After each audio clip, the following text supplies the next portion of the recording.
Presiden telah menerbitkan Peraturan Presiden nomor 19 tahun 2021 tentang Taman Mini Indonesia Indah, yang intinya penguasaan dan pengelolaan Taman Mini Indonesia Indah dilakukan oleh Kemensesnek, dan berarti ini juga berhenti pula pengelolaan yang selama ini dilakukan oleh Yayasan Harapan Kita. Mulainya Republik Indonesia tadinya nggak punya neraca, jadi barang milik negara pun tidak diadministrasikan, tidak direkod. Kita asal bangun, waktu Pak Harto 30 tahun bangun banyak sekali, nggak ada pembukuannya. Adalah di Gelora Bung Karno, itu ex driving range sudah kita rubah, yang tadinya ex driving range itu tentu saja tertutup untuk masyarakat kecuali pengguna, sekarang sudah menjadi ruang terbuka hijau. Jadi itu yang sudah kami lakukan di kawasan Gelora Bung Karno. Kita sudah juga sedang menyiapkan untuk kawasan Kemayoran, BLU Kemayoran, ex lapangan golf. Sehingga banyak sekali Republik itu kehilangan cukup banyak aset-aset strategis. Salah satu contoh yang barangkali Anda semua lihat adalah Kompleks Senayan Gelora Bung Karno. Dulu Presiden Soekarno itu membangun seluruh kompleks itu sampai dengan Manggalawana Bakti, TVRI, sampai kepada Hotel Hilton, semuanya itu termasuk Hotel Mulia. Itu semuanya sampai ke Plaza Senayan, kalau Anda pergi ke Jakarta pasti pergi ke sana. Itu semuanya adalah semua komplek milik negara. Kemayoran. Masalahnya nggak rampung-rampung. Meskipun saya kurus, saya nginjak juga kuat.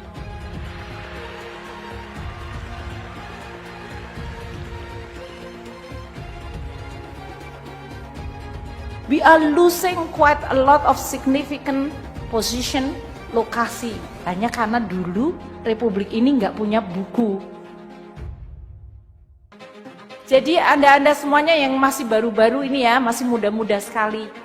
This is what I call it revolusinya Indonesia. Tidak dengan mungkin berdarah-darah, tapi perubahan fundamental waktu Republik pertama kali membuat neraca adalah merupakan demarkasi penanda bahwa Republik zaman, kalau orang Indonesia bilang jahiliyah, zaman sebelum itu belum diatur, dan sekarang Republik sekarang sudah diatur.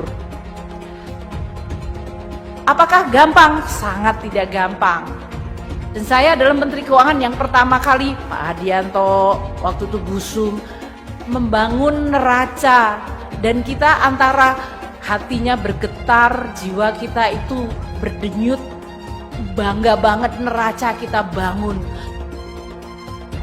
Mengenai Taman Mini Indonesia Indah, ini sudah pembicaraan cukup lama, jadi kami juga menindaklanjuti rekomendasi dari beberapa pihak terkait, termasuk dari Badan Pemeriksa Keuangan.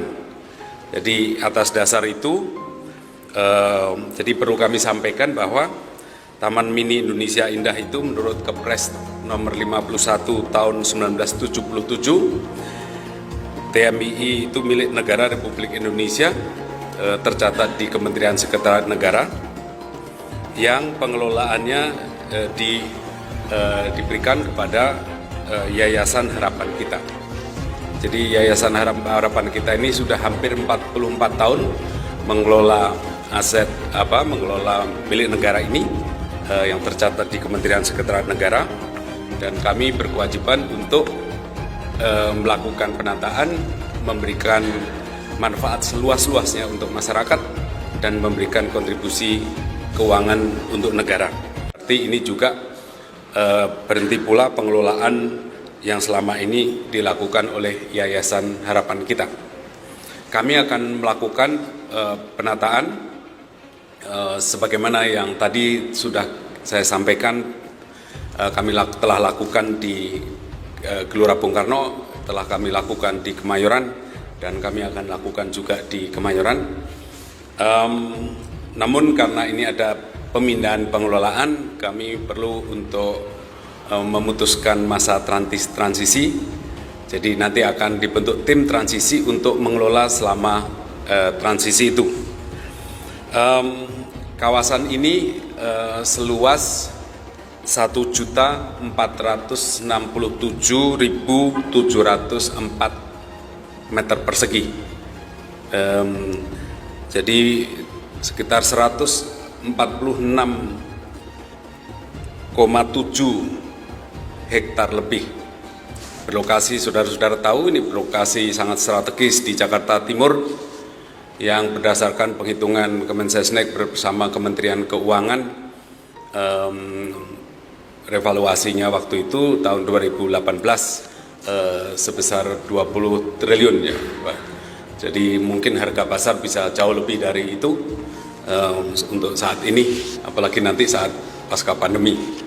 Jadi Bapak Ibu dan saudara-saudara sekalian, dengan aset yang begitu luas, banyak, strategis, yang selama ini juga didukung oleh banyak sekali kementerian, jadi banyak bangunan yang pengelolaannya bersama dengan kementerian dan lembaga di tingkat pusat, dengan pemerintah daerah, dan juga dengan BUMN, ini akan bisa dikelola dengan baik dan memberikan manfaat sebesar-besarnya untuk masyarakat dan kontribusi untuk negara, terutama sekali adalah kontribusi keuangan.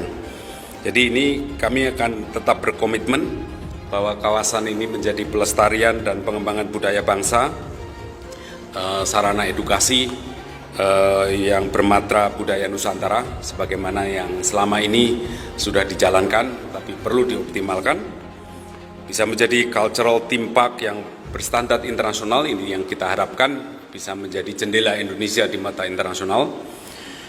Tetapi kami juga berpikiran untuk menggunakan fasilitas yang ada menjadi pusat inovasi para generasi muda di era revolusi industri 4.0 sekarang ini.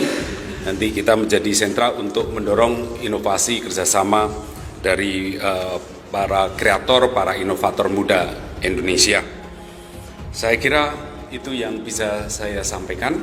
Jadi kami menegaskan bahwa semua staf tetap Taman Mini Indonesia Indah kami harapkan tetap bekerja seperti biasa. Mereka akan secara otomatis bekerja berlanjut dalam pengelolaan tim transisi, dan nanti setelah waktu 3 bulan pengelola yang ada sekarang ini harus memberikan laporan pengelolaan kepada tim transisi, dan kemudian pengelolaan selanjutnya akan dibahas oleh tim transisi.